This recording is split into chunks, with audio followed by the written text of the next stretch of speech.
عرض یہ کرتا ہوں، یاد رکھو اس دل میں، جس دل میں قرآن نہیں آ سکتا، جس دل میں پیغمبر کی صحابہ کی محبت نہ ہو، اس دل میں دین نہیں آ سکتا۔ جس کے دل میں پیغمبر کی صحابہ کی محبت نہ ہو، اس دل میں کبھی نماز، روزہ، حج، زکوٰۃ، دیگر نیک اعمال، تقویٰ، طہارت، پرہیزگاری نہیں آ سکتی جب تک پیغمبر کے صحابہ کی دل میں محبت نہیں ہوگی۔ اس لیے کہ صداقت پیغمبر کے صحابہ کے دروازے سے ملتی ہے، اس لیے کہ عدالت پیغمبر کے صحابہ کے دروازے سے ملتی ہے، ہمیں سخاوت پیغمبر کے صحابہ کے دروازے سے ملتی ہے، ہمیں شجاعت پیغمبر کے صحابہ کے دروازے سے ملتی ہے، ہمیں تفسیر پیغمبر کے صحابہ کے دروازے سے ملتی ہے، ہمیں اللہ کے پیغمبر کی احادیث پیغمبر کے صحابہ کے دروازے سے ملتی ہیں۔ اگر چاہتے ہو صداقت آئے، اگر چاہتے ہو عدالت آئے، اگر چاہتے ہیں سخاوت آئے، اگر چاہتے ہیں ہمارے دلوں میں شجاعت، بہادری،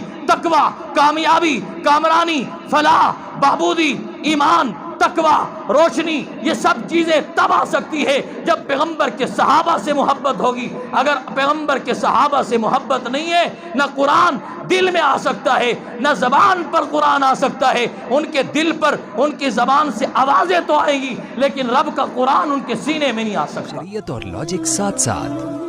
مفتی صاحب کے یوٹیوب چینلز کو سبسکرائب کیجئے اور ان کے تازہ بیانات کے ذریعے اپنے علمی، اصلاحی اور فکری آبیاری کرتے رہیے۔